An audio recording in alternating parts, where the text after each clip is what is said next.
Alright, we are back with another one. This is episode 7 of Road to Iceland, and in this week's episode we're going to be talking about the challenge what we did last week, which was a hill climb challenge where we picked a hill very close to where I live. It's called Muswell Hill, and we attempted to do as many laps as many we could before either mentally or physically we gave up. I have to say that I was quite happy with the outcome of the challenge, but my legs got destroyed completely. They're just recovering now.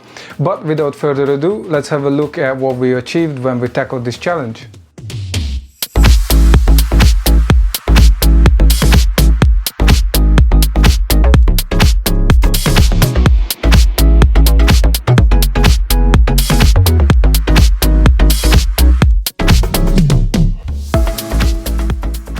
The reason of doing this challenge goes back a couple of months, I think, to October, when me and Tom, we did a training session on this hill close to me. It's called Muswell Hill. I was actually surprised how destroyed I got after 4 laps on the hills, both emotionally and physically, because I thought I can do better than that. The time wasn't really great, and then just the feeling after completing the 4 hills, I was like somebody ripped out my lungs and I was just breathing blood. So we decided that we're gonna do that training session again, but I wanted to make it a little bit more challenging. I wanted to raise the bar a little bit, so I decided that I'm gonna do as many laps as many I can. I had a rough idea that 10 laps is the minimum I want to do, and everything above 10 laps is just going to be a bonus. Tom set a 10 lap training session for himself, and the goal was to complete that under 1 hour, which he achieved as he completed the 10 laps in 55 minutes. I ended up going for 13 laps, which I was well happy with it compared to the 4 what I did previously and how bad the 4 felt. Now the 13 laps, if I wasn't gonna have any problems with my right glute, I think I could have easily gone for 15, 16, maybe even more, hell knows. The funny thing with this challenge was that compared to serious challenges like Everesting or the Mariana Trench challenges, my effort was relatively little, and after I posted my story on Instagram, I was still called a madman. So I'm planning in the future, I'm gonna have to train myself up to that level, but I am planning to at one point, if not completing it, but at least give it a try to the Everesting, and I'm curious what I'm gonna be called after completing or attempting that. The other thing I'm going to be talking about in this episode is exactly the same what I did in the last episode, which is a training protocol. But this week we're going to have a look at the upper body training protocol. Again, this is a protocol I like to use with my training. If it fits the goal of my clients, then usually I apply this approach with them as well. Beside the upper body protocol, I will be talking about how or what areas of your physical training you need to focus on when it comes to improving your performance on hill climbs.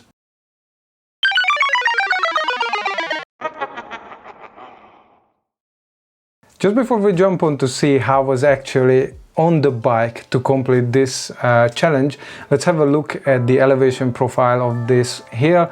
And then when you look at the graph from Strava, you can see that the average gradient is at about 8.6%, which is quite toasty. When you look at the graph, you can see that the hill starts off quite shallow, but then 2/3 up in the way at about 400 meters it starts getting really steep, and we're hitting 12% gradient, which is the point where you really start thinking about that. Was it a good idea? And was it a good idea to do it 13 times?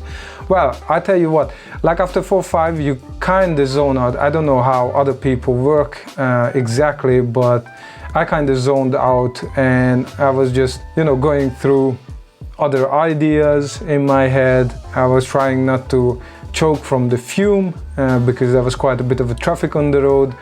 And so I just kind of entertained myself in my head, and then you don't really focus on the pain anymore. Also, because we decided to work with a relatively slow speed, I didn't go into a red zone, not even a single time. And this is actually what allowed me to just keep on going with the laps.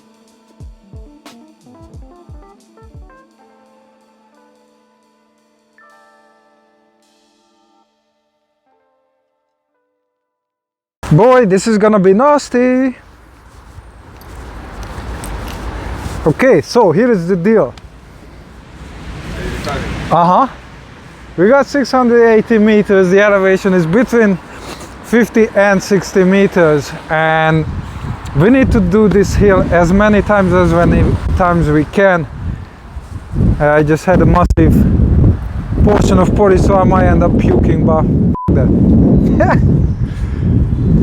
So regarding the challenge, we try to keep on going as long as we can. A little break here and there, you know, it's allowed, so we can stop for like a minute or two to catch the breath. I'm not resting. No, okay, no resting. We go as long as we can. So we keep going, and if I have to get off the bike and push the bike, then that's the end of the challenge. And I will try to keep counting the laps, but I'm pretty sure I'm gonna fail, so I'm gonna have to rely on Strava to tell me how much I did. So okay, here we go. So Strava is recording. Time to have some fun. The only thing is the traffic is not looking very good. It's a little bit busier than I was expecting by 8.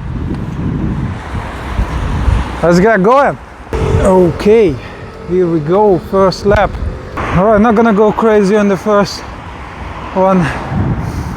Just work with the steady tempo. We want to do it as many times as possible, so I'm not gonna kill myself on the first lap. Boy, first lap and I'm already panting. So it seems like we got a bit of a headwind as well. All right, first climb over.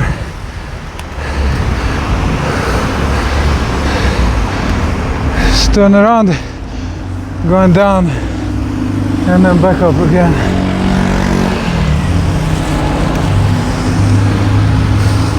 And then back to second lap. I'm gonna have to start singing some songs to entertain myself. This is gonna be a little bit boring, I guess, after 3, 4, maybe 5 laps. Very casual, man. Very casual. Ooh, the wind is not helping, man. No, oh, f me. Yo. Oh, yes. All right. Lap 2 is almost done. Our wind is gonna be an issue. Oh. All right. Oh, baby. 7 laps done. Starting to bite now. Oh. All right, here comes lap number 8. Everything is all over the place. The helmet, my breathing.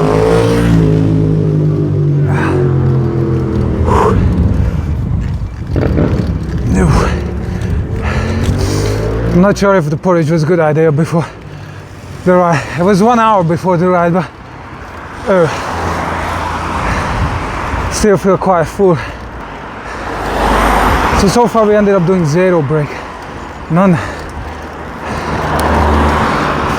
Just kept on going, looping.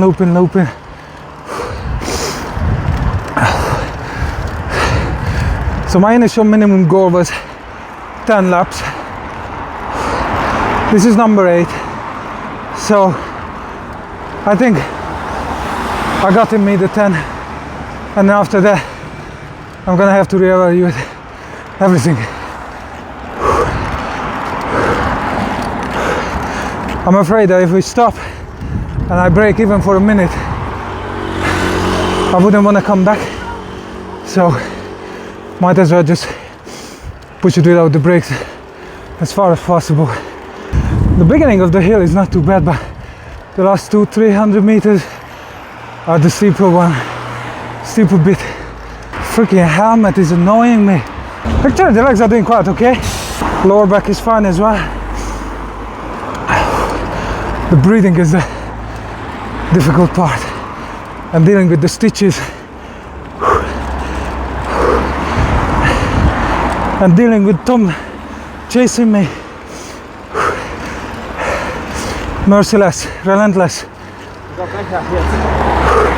Huh? Thanks, I take it. we detected a slight improvement in my performance. Well, I think it's mainly psychological, because I accepted the fact that regardless the morning, the hill ain't gonna get shorter, ain't gonna get less steeper, so it's better just shut the f up and do the thing. Go to my happy place. Alright, another decent.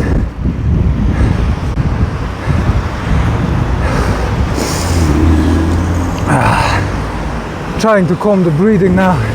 Another tricky bit here is that as we're going up the hill, on my left side there are streets, and then they act as wind tunnels. So once I pass the street, a side wind hits, and this is run number 9. Just keep pushing, keep going. Alright, this is lap number 10. I think my butt started to hurt a little bit now. Alright, lap number 12. I think I got to a point that I do this hill faster walking than what I'm doing on the bike right now. It ain't easy. I mean, I'm actually happy with the result already, because how bad it felt last time doing the 4 laps. I was like, if I make 6-7 this time, I might just crown myself at home, call myself the king of the hill. But with this one, I think I managed to finish 11 or 12. I got one more in me. Oh yeah, I'm already chuffed with the result. Alright, let's do this one more time. This will be the last one.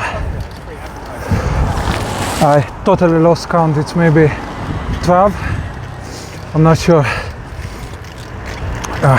Up until then I was good with the counting, but then I zoned out a little bit. This will be the last one. This is now a battle of the ego and the muscles. I really need to get rid of this freaking helmet. It's the ugliest freaking thing. I need some sleek looking thing. I feel like an idiot mushroom in this helmet. Almost on the top of the hill.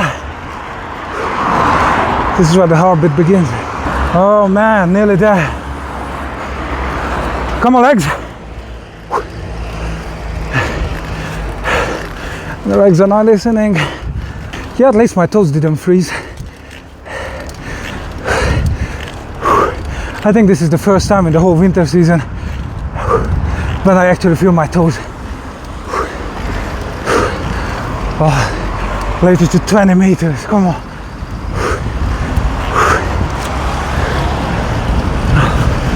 Oh, I'm gonna smash this descent like crazy.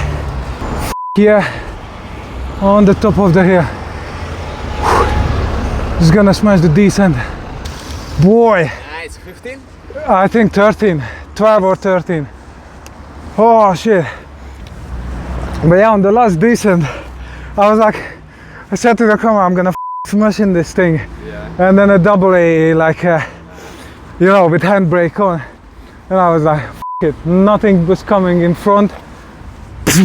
Yeah, and I was like, you're not gonna take it away from me.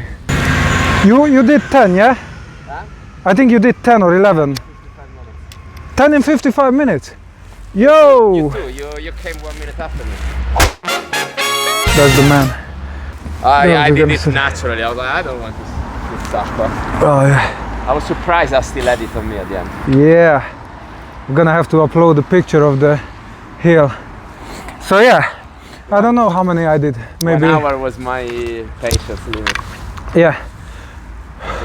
Yeah, Next time I'll do 10, but faster then. Yeah, I thought that you do 10 as a training for today, and then yeah, do a challenge another day, like go for max effort. But I think it went surprisingly well. Yeah, totally. I think we did pretty darn good. So yeah. Now if we look at the Strava, we can see that the distance was 19.11 kilometers for the 13 laps. Took me 1 hour, 15 minutes and 29 seconds. The total elevation gain was 773 meters. And the power, I was relatively happy with it. 179 watts average estimated power. and the average speed was 15.2 kilometers an hour. And then I burned 904 calories, which is pretty good considering that I only spent 1 hour and 50 minutes on the bike. If you live in the area and you know Muswell Hill, maybe you're training around here, I would be really interested to know what type of training you do here, interval training, max effort, max speed, whatever is your training style, and then just write it down in the comment section below. First of all, let's have a quick look at the structure of the sessions. And because of the whole COVID situation, the gyms are closed and stuff like that. Instead of giving you examples how to do exercises, what exercises to do with barbells and dumbbells, again, I'm going to be just focusing mainly on bodyweight exercises and exercises which requires very minimal equipment, such as a TRX or resistance band. So just like what we did with the lower body, the upper body is going to start with a warm-up session, 3 to 5 minutes. Mobility is going to last 5 to 10 minutes. It's going to contain dynamic stretches and full range of motion movements. The first main component of the workout is going to be a power movement. One of my go-to exercises when it comes to power movements using only body weight is going to be the ballistic push-up. After the power movement, we're going to move on to the next component of the workout, which is going to be strength, and I like to break it down into two categories. The first category is pushing exercises and the second category is pulling exercises. I also like to break these categories down into subcategories. So what I do is I divide them into horizontal and vertical movement. So we will be talking about horizontal push and horizontal pull, vertical push and vertical pull. Once we finish with this strength exercise, we're going to move on to the complementary movements. Complementary movements can include a wide range of exercises. I like to use exercises which focus on arm strength. So for example, bicep and tricep exercises or grip strength exercises. Once we completed the complementary part of the workout, we're going to move on to the corrective and accessory work, and this is going to include exercises which are there to target weaker part of the body. So for example, a lot of people who are into weightlifting has issues with scapular stability, and then in this section we can try to address these issues with exercises, for example, scapular retraction. And as usual, we're going to wrap up the session with a stretch routine, and we just want to make sure that we get rid of some of that stiffness what build up during the session. Now I'm going to be talking a little bit more in detail about each of the component of the workout. When it comes to the warm-up, your main goal is to raise your heart rate and then elevate your body temperature. You want to spend at least 3 to 5 minutes on your warm-up, and then you can do exercises such as skipping, running, jogging, burpees, you name it. Alternatively, you can pick a bunch of exercises and then just create a small warm-up circuit training for yourself,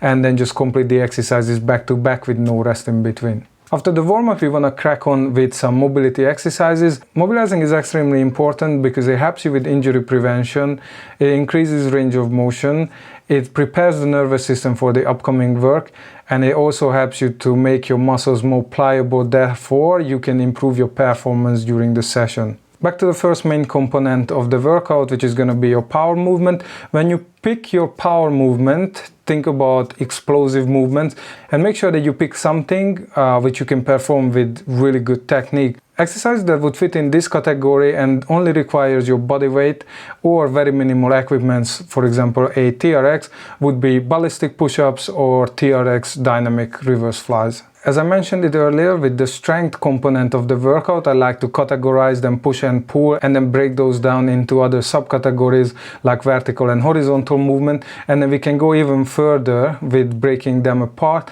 and then talk about unilateral and bilateral exercises. When we talk about pushing movement, a horizontal unilateral exercise would be a single arm floor press, and the bilateral movement would be a bodyweight push-up.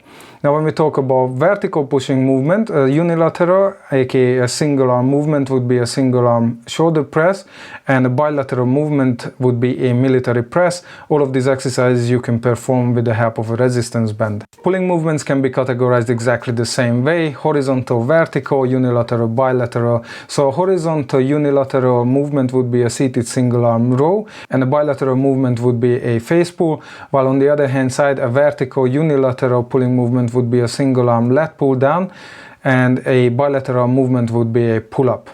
Now pull-ups, kind of advanced exercises, so if you need, you can use resistance bands to make your life a little bit easier, or you can use TRX rowing variations, which can help you to build up the strength to the point where you can start working with pull-ups. When we talk about complementary exercises, you need to think about movements which are complementing the previously performed exercises. So as you can see, we worked on horizontal, vertical, pulling and pushing movements, but we never really addressed specifically the arm muscles, the biceps and the triceps and the forearm muscles. When you have limited equipment, you can think about exercises like a tower pull to work on your grip strength, resistance band bicep curls and resistance band overhead tricep extension.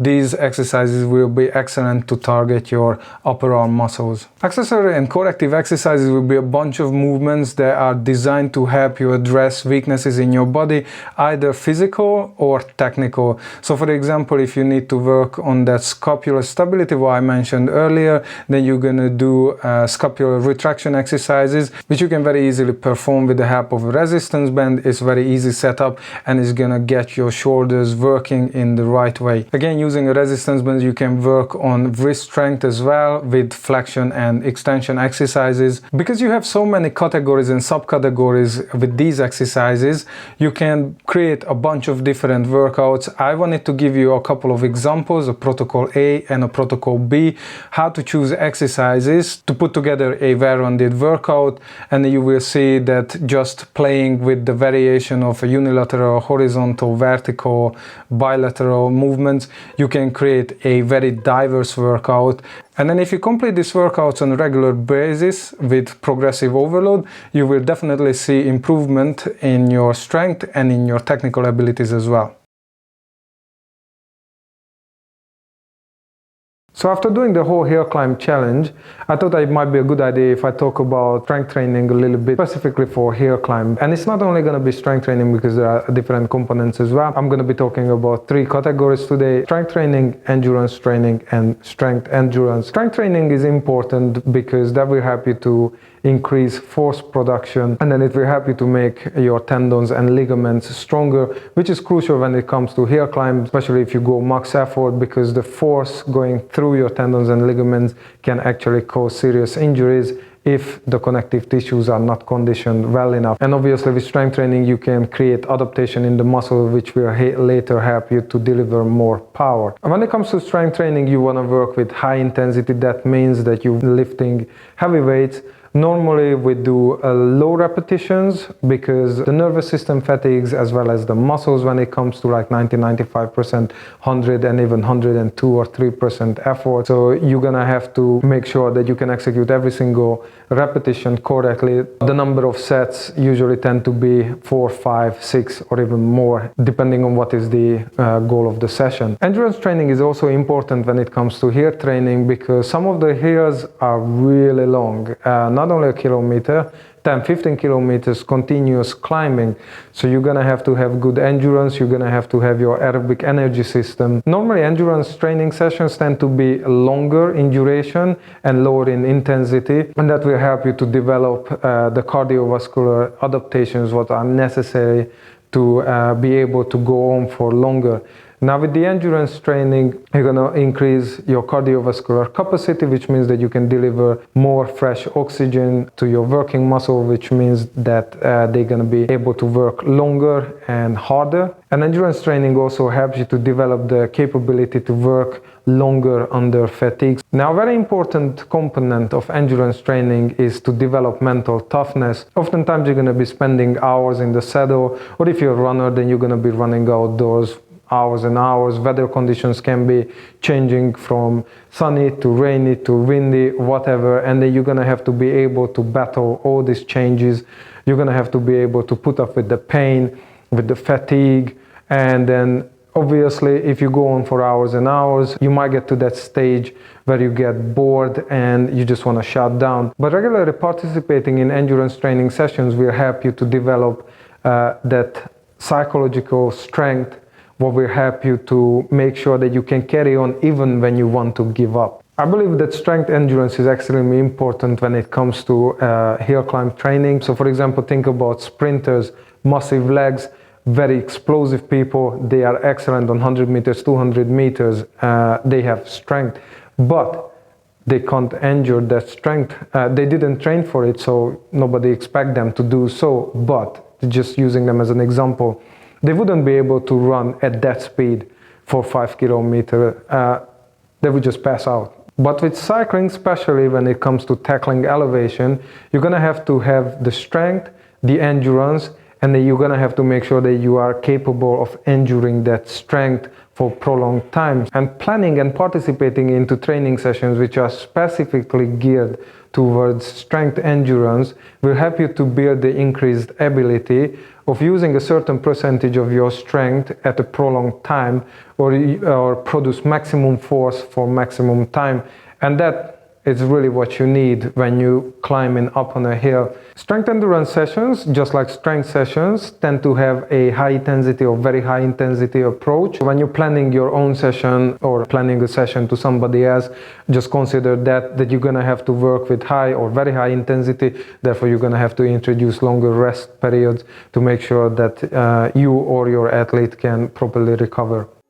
And with that, we arrived to the end of this episode. I hope you guys enjoyed it. I'm gonna be back next week, or actually we are gonna be back next week. As of yet, we haven't decided what we're gonna do, so it's gonna be a surprise for you, for me, for everybody. I'm definitely going to be talking about training again. We're gonna have a look at the 4th protocol, which is gonna be a full body strength and conditioning protocol. As usual, all of our social media will be included in the description below, so if you wanna follow us on Facebook, Instagram, Komoot, Strava, click on the links and then follow our profile. If you like our content, please feel free to share it with your family and your friends, hit like and don't forget to subscribe.